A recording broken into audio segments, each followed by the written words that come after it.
During the winter months, when most of the weeds have gone and rivers flow swiftly, there's no finer adversary than her ladyship the grayling. And if you've followed my exploits on television during these past 10 years, you'll know that for me personally, few techniques can match the challenge and the skill element, and indeed the satisfaction to be gained from float fishing using a centre pin reel. And that's just what this video is all about. Enjoying the fun of catching 4 entirely different species using light float gear in conjunction with a free-running centre pin. We switch from the beautifully coloured common carp of Hampshire's enigmatic river Test and its lower reaches, caught on nothing other than breadflake, to shrimping for salmon, a deadly method much loved by centre pin enthusiasts. And what about jumbo-sized dace? They too fall for long trotting tactics, because through careful reel manipulation and float control, you can make the bait behave completely naturally, just like the loose feed tumbling along the riverbed around it. And we start our grayling trotting amidst the lush green marshlands and water meadows of southern England, where diminutive, crystal clear chalk stream carriers provide an amazing wealth of winter trotting well away from the main river once the summer fly fishing season for brown trout has ended. And this privileged sport is open only to anglers who abide by the countryside code, and that's set down by river keepers who do not suffer fools easily. Because the visitor who can't resist slipping an out-of-season trout down his wader will never again receive an invitation to such priceless long trotting. Now, you don't need an awful lot of tackle for winter grayling fishing, because you might be walking several miles during the course of the day up and down these lovely little streams. This is why I carry a folding landing net on my back and a pouch of maggots and worms around my waist. A 13-foot very light trotting rod, because I might be striking during the course of the day, I don't know, 200 or 300 times. And if it's not light, your arm's going to be killing you. I love a centre pin reel, and that's got 3-pound line on it. In fact, I've got several centre pins here. I've got a couple of spools for the purist reel that I use with 2 and 4 pounds if I want a change of line. This is a nice free running reel. It's an Adcock Stanton. I often use that one. And this is a reel made by a friend of mine in Hampshire from aluminium bar stock. That's lovely too. In fact, all these reels are aluminium, and they're all based actually on the old faithful match aerial, and it's still spinning after 30 years of abuse. You may notice that all of these have got a line guard on them, which stops the line folding around the back of the reel in windy conditions.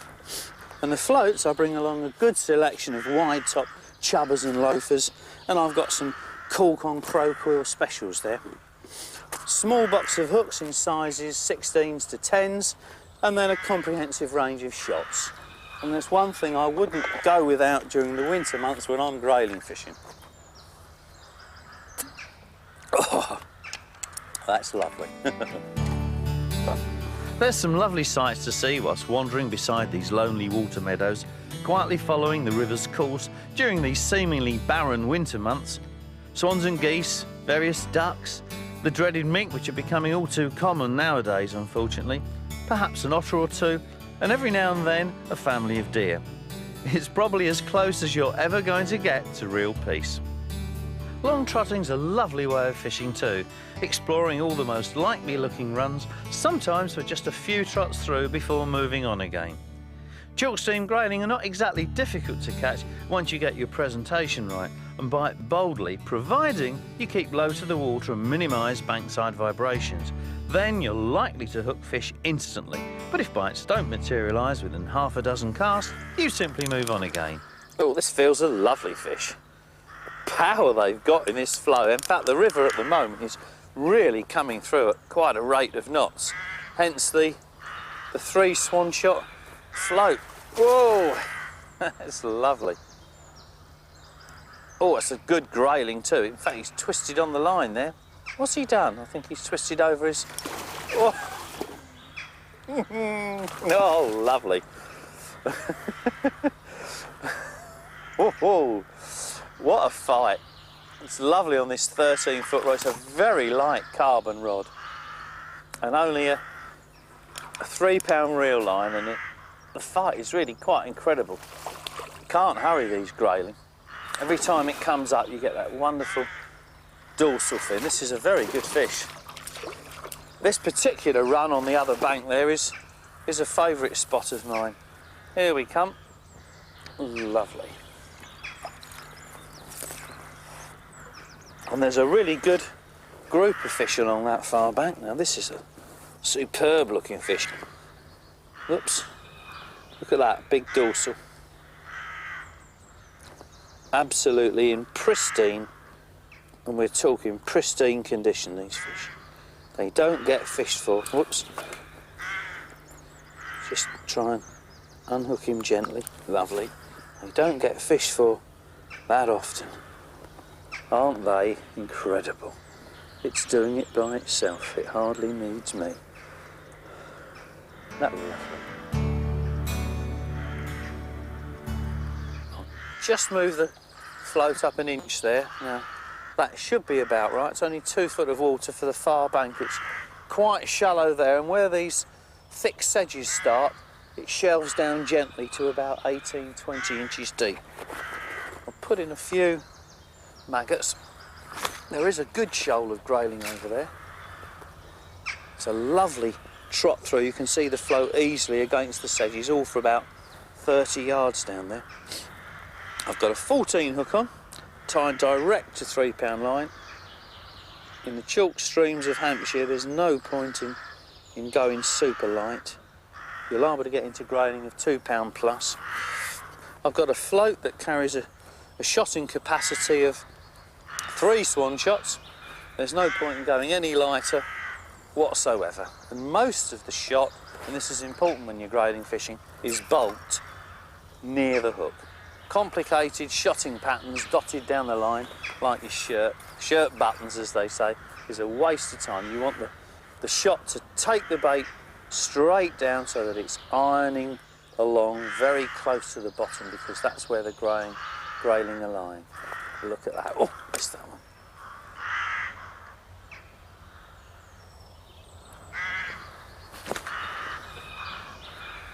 Got to keep this swim fairly well fed here, really, because there's a lot of grayling there. I'm not going to overfeed it, but they do want that food to get them working up and down this gravel run. 3 maggots on a 14. I've got some worms that I may try later on if they get a bit wary of the maggots. Just make it about a yard short of the sedges, tighten up, and let that wide top float just take it slowly down. Hold back a bit. Maggots are swinging up, let it go through. And it's at that point you invariably get a bite when they're coming down again. Nothing there. I've got a clump of weed in front of the float there. Oh, there's one. Missed it. The weed there really impaired the strike, which was a shame. Just short of the sedges again. There's a bit of a sandbar there, and then it runs into the gravel bed, and that's why they like inhabiting this particular run. It doesn't look much, and someone new to the river may not necessarily think that it looks a good swim. But it's always got grayling in it. There we are again. Lovely. It's so satisfying to actually hit fish in exactly where you expect the bites to be. They're pulling ever so hard. Listen, this isn't a big fish either. They really do pull hard. Now there's every chance of getting a 2-pounder in this swim. At the moment, I'll have to get through a few of the smaller fish. They're not that small really, are they? I mean, look at that. That's a lovely fish, about, oh, I don't know, about 12 ounces, something like that. Got very hard upper lips, grayling, that beveled, you see that beveled junction of their mouths? The top lip is extremely hard, and that's why you bump a lot of them off, because the hook won't go into it. But the soft bottom and the junction of the lips, that's where the hook might go. Whoops. There we are. Let's put him back straight away. There we are. Away he goes. Now the reason I don't use a fixed spool reel for fishing here is that the way the line comes off the fixed spool in loose coils, you just can't keep close contact with it. Whereas, look, centre pin, 2 fingers of line, underarm fling, and it's exactly where I want it. Tighten up, and that line stays tight to the float throughout the trot, so that when I strike there's no loose line. I can let it go slack and just let the float peel line from the reel like that. That's beautiful.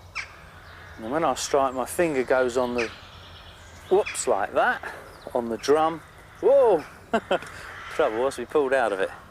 But it's a very, very direct way of fishing. Well, the point of the hook went back into one of the maggots there. We'll have another cast. 2 fingers, underarm flick, exactly where we want it. We haven't overcast, it's quick, twice as fast as fixed spool reel fishing. And there's that, the most important thing really is that direct contact. Yes, that took it just as it came out, and that's a good fish too. Whoa, that's a good grayling. It's an airborne grayling. That was lovely. They're biting very fast. Very fast. Sometimes you can almost let the float go under and let them send you a letter before you strike. But today they're biting almost like dace. For that red dorsal fin. Every time it comes up to the surface you see it. It's an added bonus with this fish. You just can't hurry them. That's a particularly nice looking fish. Let's just ease him out. Look at that. Beautiful. They're quite unlike any other fish grayling. They've got these distinctive blotches of brown there under their, dark brown under their skin. They've got several spots near their shoulders, and they've got this faint brown line either side under their belly. You see that? And this one's got a small square dorsal fin, which means it's a female. They've often got some etching in the fins there. This is a particularly dark fish. It's not so colourful. And they're lovely. Let's put him back straight away.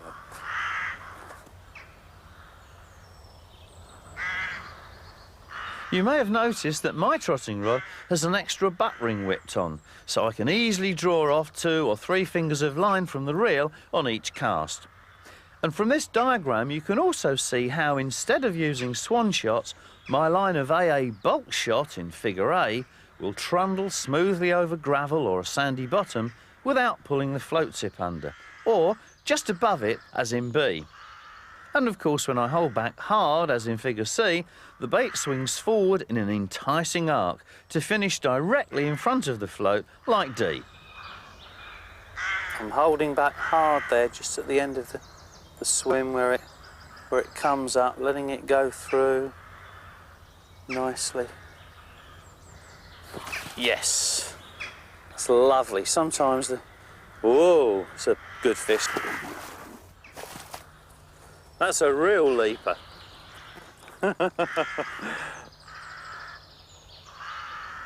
They do really fight as hard for their size as any fish, and they jump a bit every now and again like a trout. They thrash, they power downstream, and at the end of it, you've got a wonderful looking fish.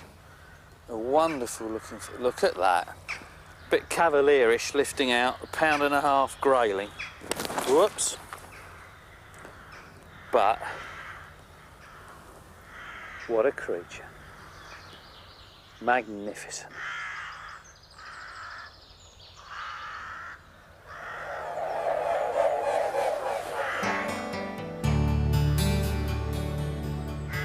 I rather think I could have accounted for several more nice fish from that prolific run along the far bank, but for me, grayling fishing's not about filling up a keep net. The delight is in wandering and exploring the river ahead. So I crossed over a bridge to the opposite bank and crept downstream to a favourite fast water lie, just beneath an acute bend, where the current is unbelievably strong. Now there's usually a lovely run on the inside here. Whoops, I don't want to walk down too far because I could easily scare the fish. There's a lot of weed close in here and it's about a foot deep across the river. But just below me there's a lovely little run. I fished this swim before and you have to put it in, hold back a little just to get over the weed and then let it run through. That's beautiful.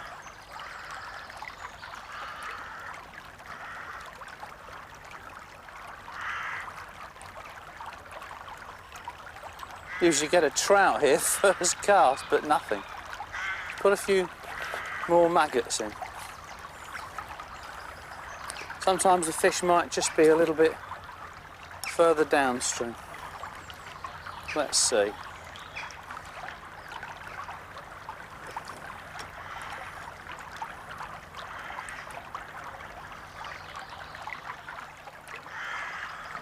Yes. Oh. Now what's this? Ooh. That's going well. That's a good grayling. That is going well. Oh, yes. Can't hurry this. I've just changed down to a 16 hook. And oh, that's a big grayling. I've just changed down to this lighter tackle and oh, trying to force it upstream in this flow. That it really is a splendid looking fish. Look at that.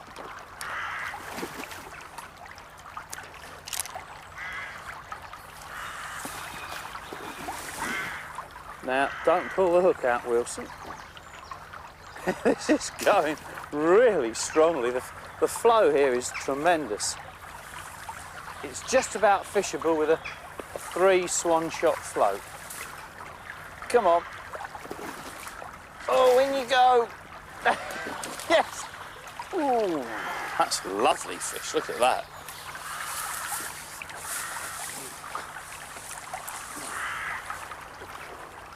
Whoops. Whoops. Oh, they got some strength. They got this barbel-like tenacity. 2 maggots. Unfortunately, whoops, the 16 hook held.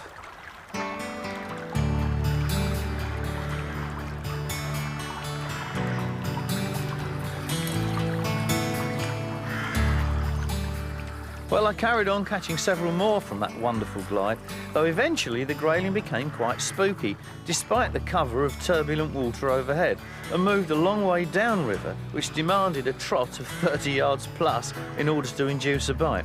But what fantastic scraps they put up on light tackle. It was, however, shortly time to move on yet again.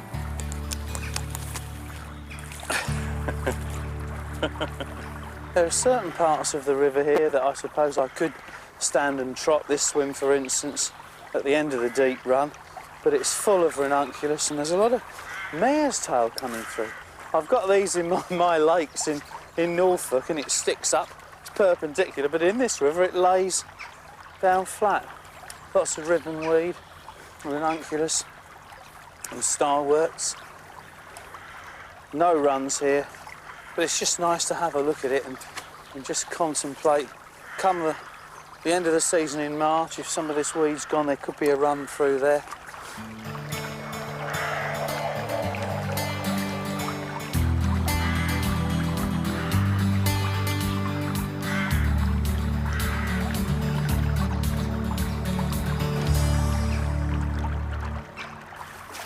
Oh, that's a lovely fish, look at that. I've moved now into a very acute bend. There's a bit of a dip here and it comes up here over a gravel bar and then goes deep. And I put a few maggots in there and first trot down. We've got a lovely grayling. As soon as I struck, I saw that come off the bottom and start gyrating. It's a good grayling. Very good grayling. Woo!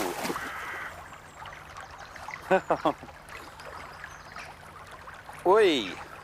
I'm thinking it's crashing about at the end of the swim there over that gravel, but I've had to bring it out of the main run pretty quickly. And that is a beautiful big male. You can see that by its... Oh, careful, careful. I'm not going to bother to net it. I'm going to lift it out in one eye. Whoops, I hope. Gotcha. Oh, that's a beautiful male. Look at that. What a powerful fish. Isn't that delightful? Now that's grayling fishing for you.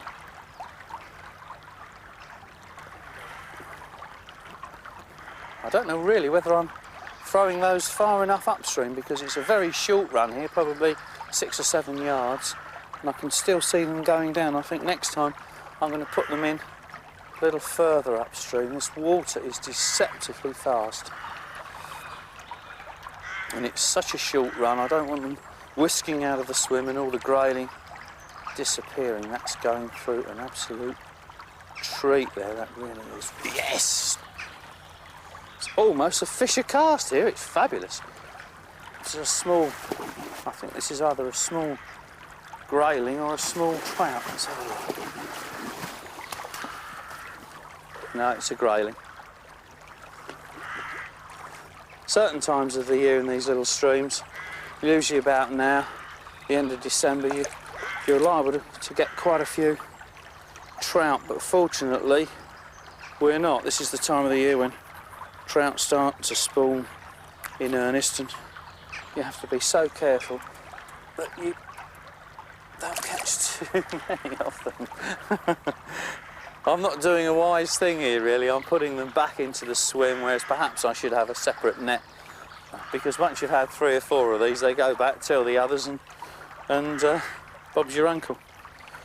But oh, I've got a maggot up the line there, but never mind. It's a wandering type of fishing, and once the swim goes dead, well, I just mosey on further downstream. There's miles of this little carrier to explore, and it's all crystal clear, weedy, and these marvellous gravel runs. Now, is it going to be another one? Yes, look at... Oh!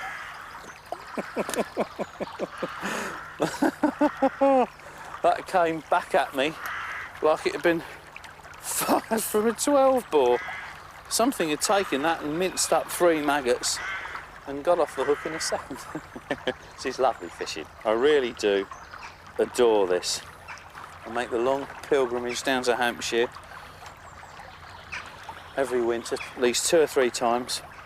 Get the trotting tackle out and spend the entire day walking. In fact, I don't think I ever do so much walking as when I come down here.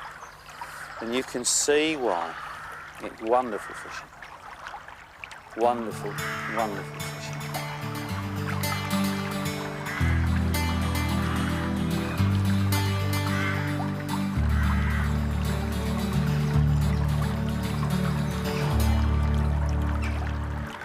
Now, unlike most species where you can't tell the difference between male and female, with grayling you can, and on the male, which is invariably darker, look at that pelvic fins, isn't that beautiful? There's actually turquoise in there and a little bit of red. It's got this huge sail-like dorsal, and the females, which are usually lighter, have got a square-like dorsal. Look at that. And there is the difference. Exactly. And they are a lovely pair. Now it's time to switch chalk streams from Hampshire to Dorset, and to a truly delightful little river in its autumnal clothes, but still with beds of watercress colonising the gravelly shallows immediately downstream from where I decided to trot for grayling around an eddy in a simply mouth-watering pool. But there was a problem about which, unfortunately, I could do nothing. Well, it looks as though the crew have got their way for once, in that they're not going to hear me speak very much because I've lost my voice. So I'll have to apologise for that. I got up early for breakfast and it had gone. Never mind, we're sitting in a lovely pool here. The water comes rushing under the bridge arch, big deep hole, and then it hurtles down the swim there, where I hope there's some grayling at the tail end. And to attract them, I'm putting some maggots into a bait dropper, and I'm letting this down to the bottom lovely. Let that swing down. Oh, it's ever so deep there. Now hopefully that's open and it's deposited the maggots very close to the bottom. There we are, lovely. Because if I'd have just thrown maggots in here, well, it'd just attract trout probably and they'd be zooming all over the pool. Now I'm going to put 3 maggots on a size 12 hook. I've got some worms to try later, but I'm going to start with 3 maggots. There we are, that's lovely. And 10 inches above the hook I've got 5 AA shot and set about 4.5 feet. I might have to go a bit deeper, is a thick top chubber float. And that should hopefully catch me some grayling. I'll cast that about midway down the pool because the maggots should by now be working along the gravel at the tail end. We just hold back, bring it into this filter lane. That's lovely. A lot of traffic going by this bridge, but I don't think it will put the fish off. Now that's just swinging onto the, whoop, no, swinging onto the sandbank. I might be a little bit shallow for that, but we'll try that again. It really is a lovely pool to fish. It's one big swirling eddy that comes around this side. I'll go a little closer this time. I'm sure it's very deep there where the water comes over the sill. But invariably the grayling will be in the shallower water where it tails up.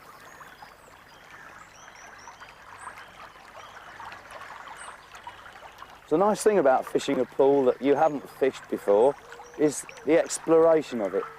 It's this sort of eternal... Oh, yes, here we are. It's, it's this eternal mystery. Are there any fish? Where are they? What are they? Now, what's this? I've just put the float up a bit to... Oh, looks like a dace. Oh, goodness me, that's a huge dace. Well, they did tell me that there was the odd dace in here. Well, that's a bonus. What's a lovely fish. Lovely fish. Look at that. Now, if I'm not very much mistaken, that's 14 or 15 ounces. That is one very big dace. Lovely. Shall we put it back straight away? Whoops. That really is a wonderful bonus. I didn't expect. Having fluked out that superbly conditioned dace before the grayling had a look in, I pulled the float up a further 6 inches, strap pegging style. So the shots were literally dragging bottom, whilst the bait moved across the gravel really slowly. And this is how these big dace, which are all females, like it. Well, here we are. Now, what's this?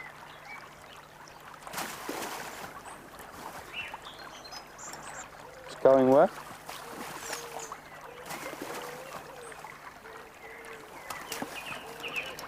Well, that's another big dace. Look at that. Would you believe it? Whopping great. Look, you can hardly lift them out of the water. Look at that.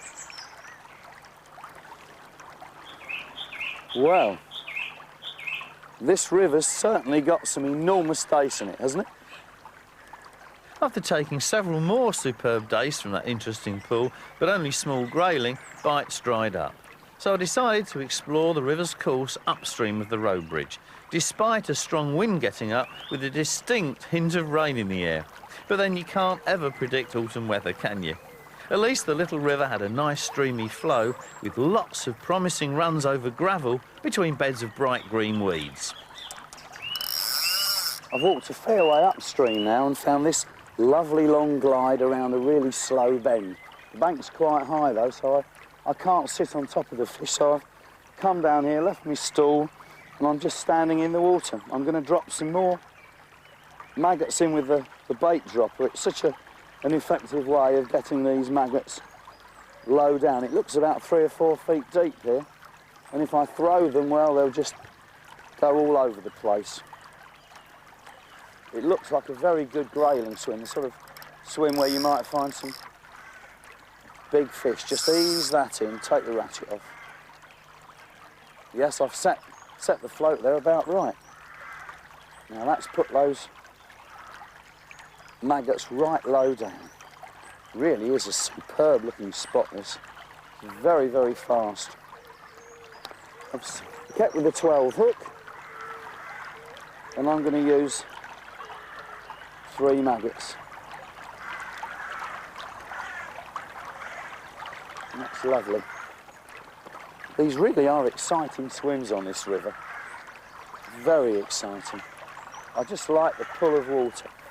Now, the first cast, what the depth is at the end of the run, I don't know. I'm just going to let this go through at current speed. I'm not going to attempt to check it at all. Let it, oh, had a little tiny twitch then. Yes, we're into something straight away. What's this? Whoa.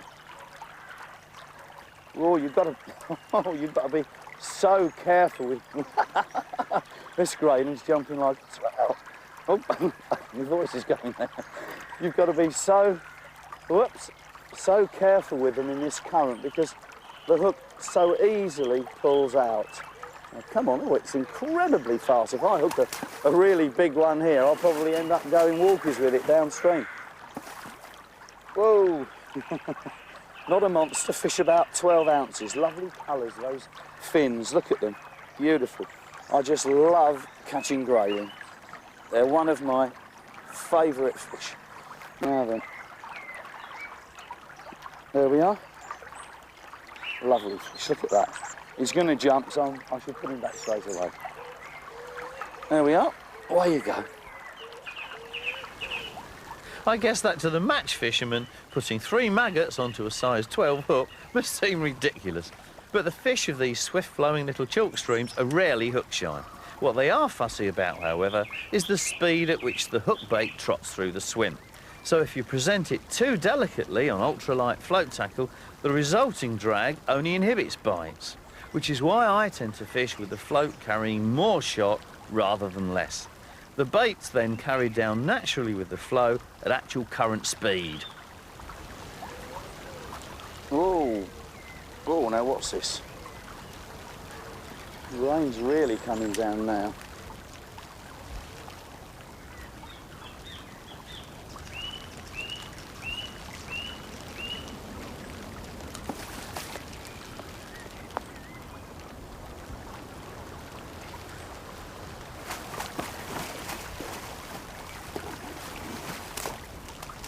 Oh, would you believe it? It's another huge dace. Look at that. God, oh, look at that. That's a pound if I ever saw a pound dace.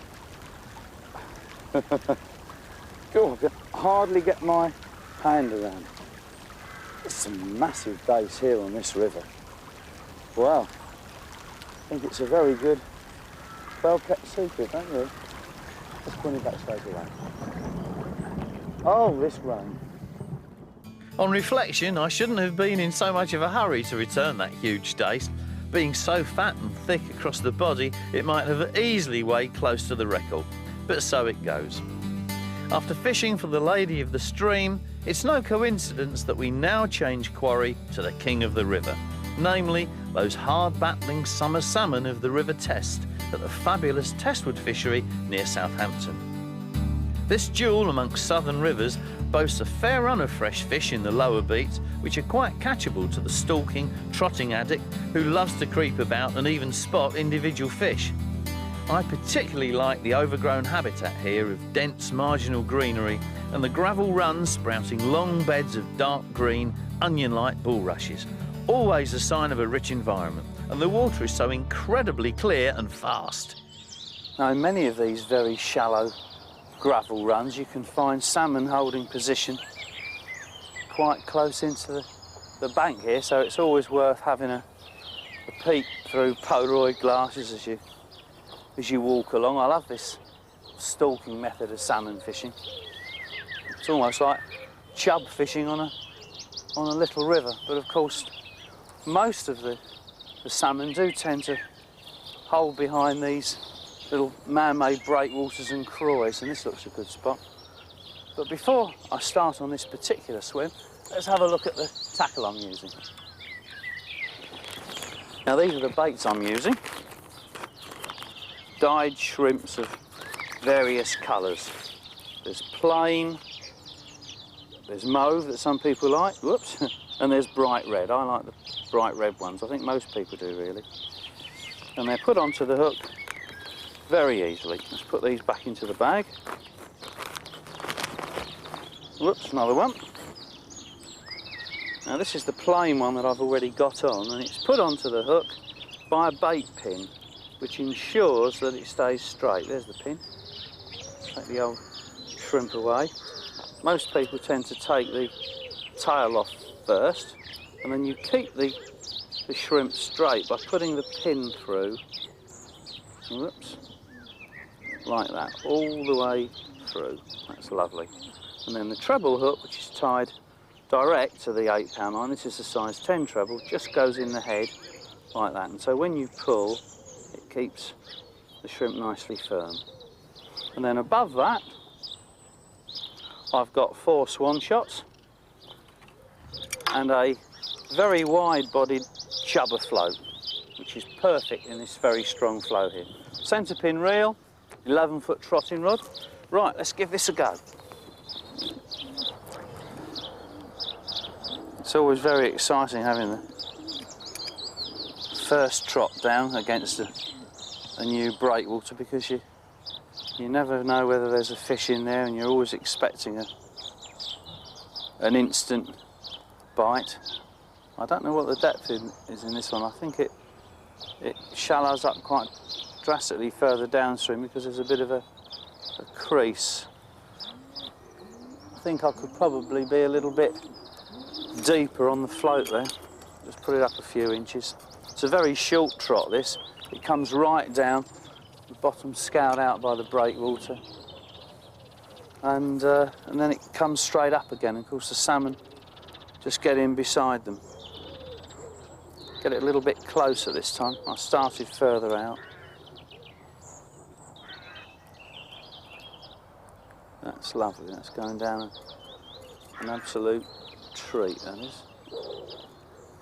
Just holding back a little bit. Almost lost sight of it there. It's come swinging into the bank.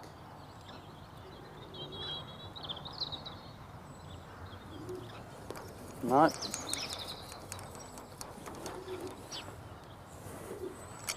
Try a fraction deeper still. This time I'll hold the tackle upstream, let it straighten out so that the shrimp is fishing from the moment it goes by.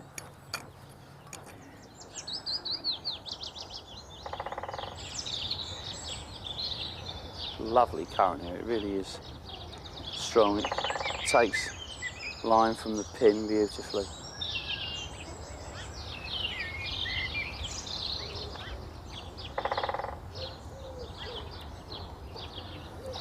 No.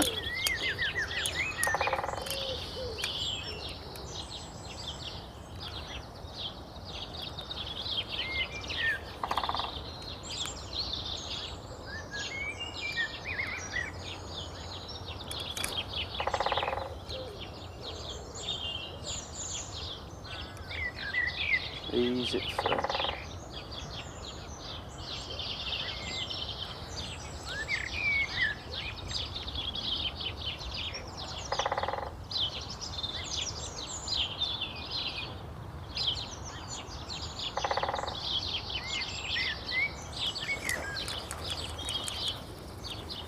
I'm probably almost touching bottom, but I'm going to go, whoops, shrimp's got me. I'm going to go just a fraction deeper still.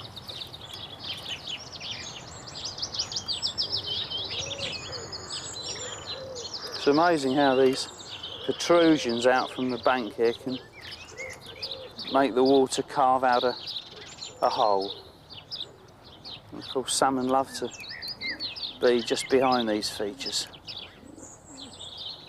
I'm only going to give this another half a dozen trots through, and then we'll have to assume that either there's not a salmon at home, or if it is, it's just not interested, and we'll move on to another spot.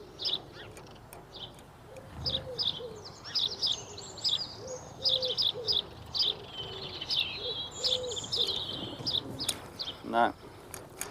But it shelves up about a rod lengths down from the breakwater there. Just reposition the treble, it's slid up the shrimp a bit.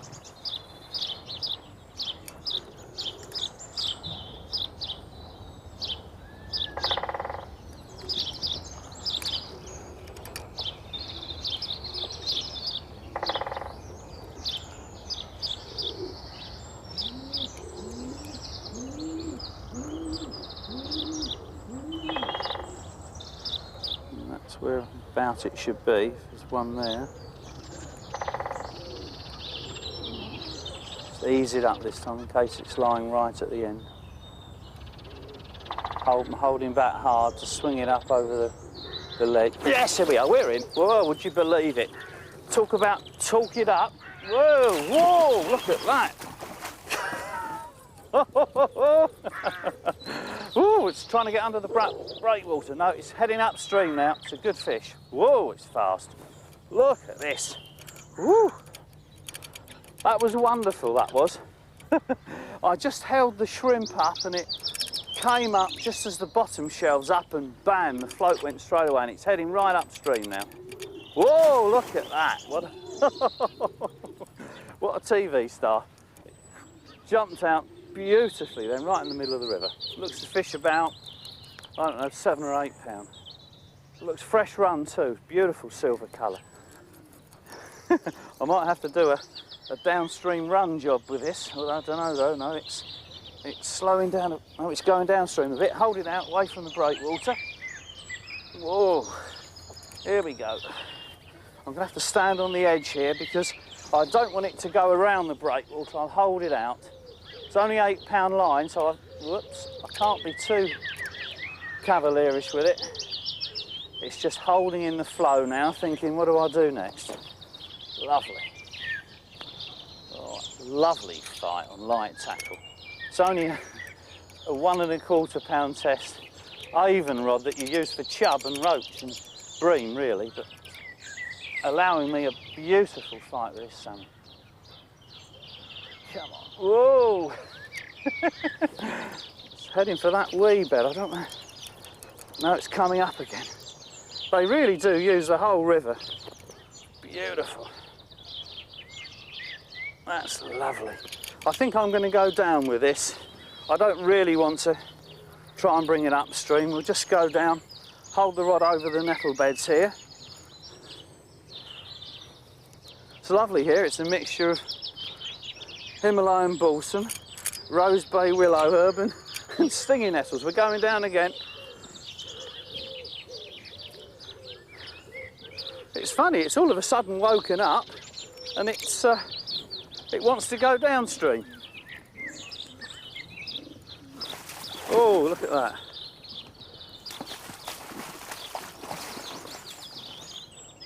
Lovely. Right, well, I think he's about almost ready for netting. Let's see how we do. Yes, you can see the bait pin hanging out of his jaws. Now, come on. Whoops, is he going to come to me? Yes, he is. He's coming straight to the net. Whoa! Yes! Oh, look at that. That's a lovely fresh fish. I don't suppose that's been in the river very long. Look at it. There's 1 or 2 marks where there's sea lice have been, but they've all come off. That's beautiful. Look at that. What a fight. Isn't that a lovely salmon? Look at it. I would say 48 hours ago, whoops, that was swimming in the sea, whoops, off Southampton. Absolute magic.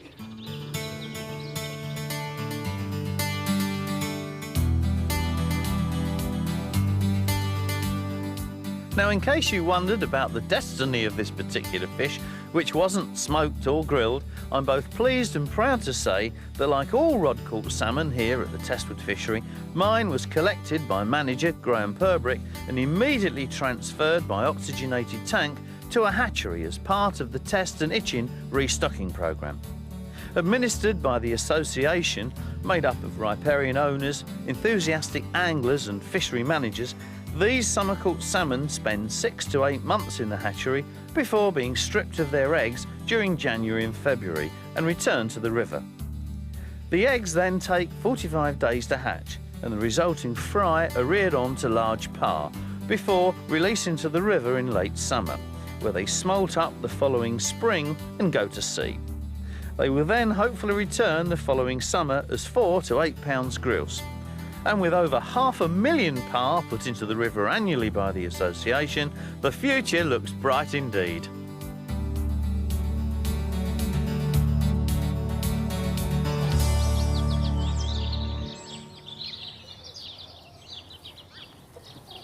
Well, as you can see, I've left the salmon for a while. I've got a couple of slices of bread, and we'll have a go for the carp.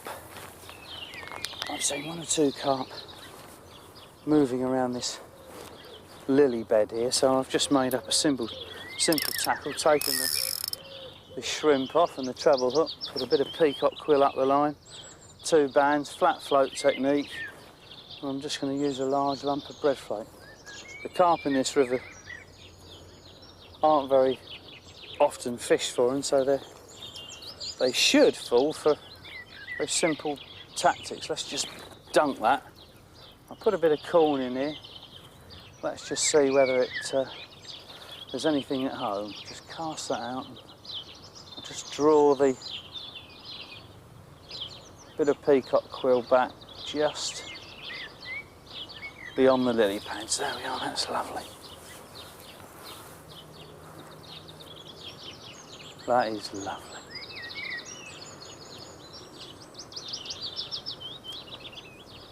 Seems strange really, carp in this fast water environment, but of course on the inside of the bend here where there's no flow at all, we've got lilies and Canadian pondweed, milfoil, and it really is a good environment for them.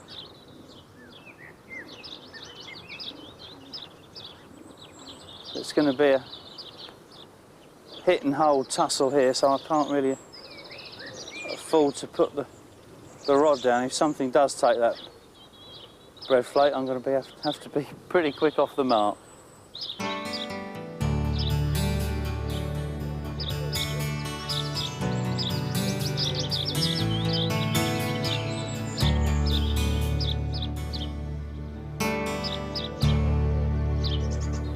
A bit of bow in the line there. Let's just rest it on the lily pads, that's better. It's a gentle breeze and it's just bowing it round. There really is no flow here at all. Oh, there's a good fish. There's 2. Just saw 2 good carp come off the bottom. I don't know how I didn't get a line bite from those. They must have been down there all the time. Would you believe it? This water's so clear. It really is.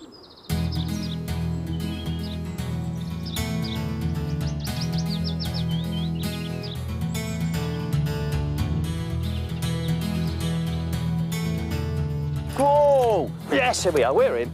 Oh, look at that. Looks like a double anyway. Looks like a nice big, whoa, nice big common. In fact, you won't believe it, I just saw a koi carp swim by, about 8 pounds, and I thought that was going to go down to the bait, and it didn't. In fact, there's the koi, you can see it near the common where it's swirling on the surface. And I thought, no, it's not going to take it, and all of a sudden the float shot away, and we're in. Look at that, would you believe it? What a river this is. Oh, it's a lovely common. Lovely common. Oh, got some power. It's heading for that wee bed. Give a bit of side strain here. That's better. Oh. Now whether it's going to go in that net or not, I don't know. We'll have to do a bit of getting down here. Whoops. To keep it away from those lilies. Oh. Oh, don't go in the lilies. Let's let it go out a bit, I think. Let it go out a bit further. I daren't bring it in yet. Oh, I don't know. I think we're going to have to.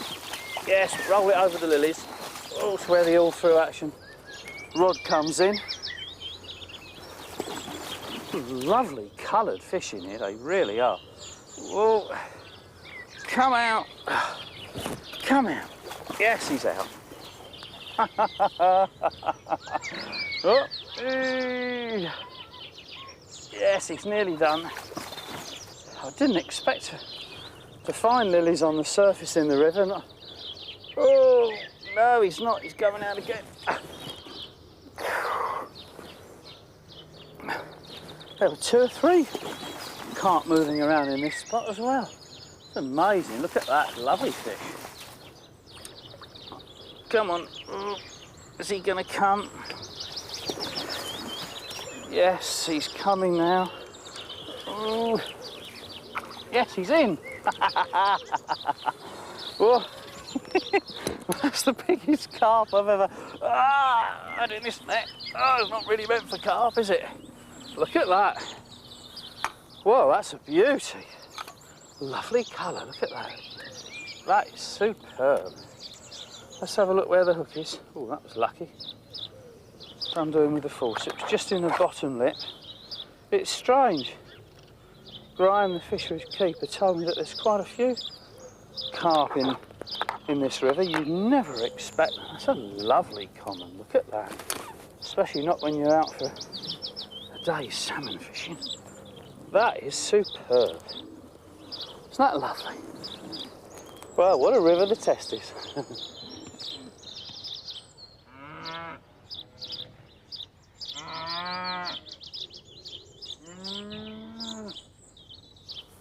Well, obviously these particular river carp have never been caught before.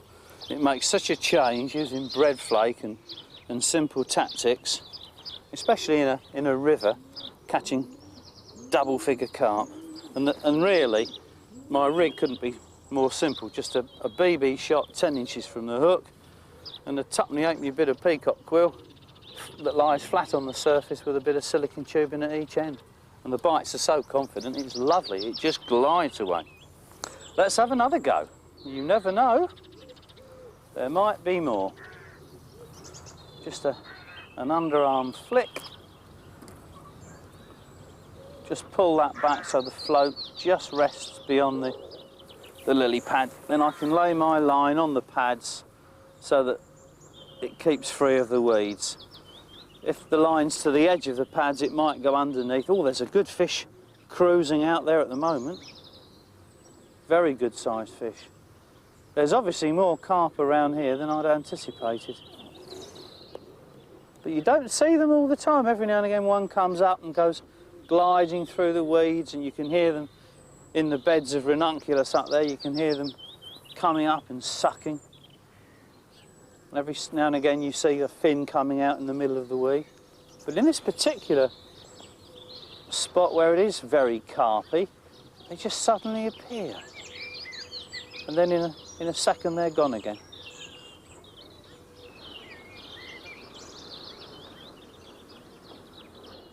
I've just seen that big koi come back into the swim. Obviously some of these carp in here are from ornamental ponds.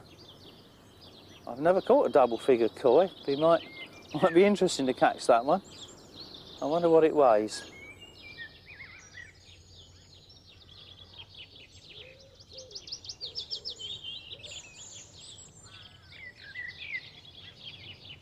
Whoa! Nice! Oh! Oh! Wow! Oh, it's got in the lilies there. Oh, it's a good fish as well. Look at that. Let's get down a bit. I can't get the line out of the lilies. Oh, it's out. Thank goodness for that. Oh, look at that. It's a common. Lovely. Whoa, look at that. Look at that big tail. Wonderful bite. That flat bit of peacock quill just fair shot away. Now, can I stand up here? Yes, I can. Great. Don't want it to get in those lilies. Yeah, he's out.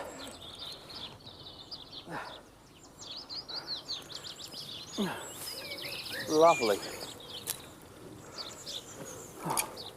Right, let's ease him towards the net. Come on. Ooh. No, he wants to get back in those lilies. Oh, it looks beautiful.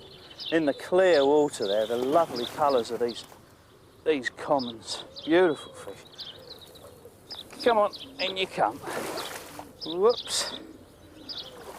No, he doesn't want to know. Whoa. Oh, he's trying to get in those lilies again. Oh. Oh, come out. He's gone right through those lilies. Oh, that's the nice thing about using a soft action rod. Come on now. This is a silly net for carp fishing, but never mind. Whoops. In you come. Oh. Head to me, and he's in. Look at that. Would you believe it? That is... Oh! Oh! Absolute magic. Look at that. Well, I don't know. We came to catch salmon, but really, how can you complain? And you just look round, put a bit of bread flake on, and you catch clonkers like that, huh? Fabulous fish. Fabulous.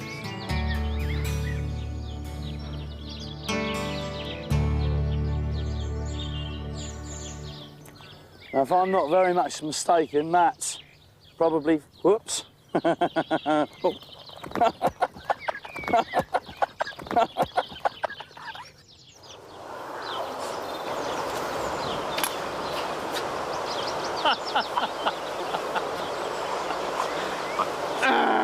You're much too early, I could have told you that. Should have been on dog biscuit, you see, because... This is where the crew tell me how I should have done it. John, you caught your head.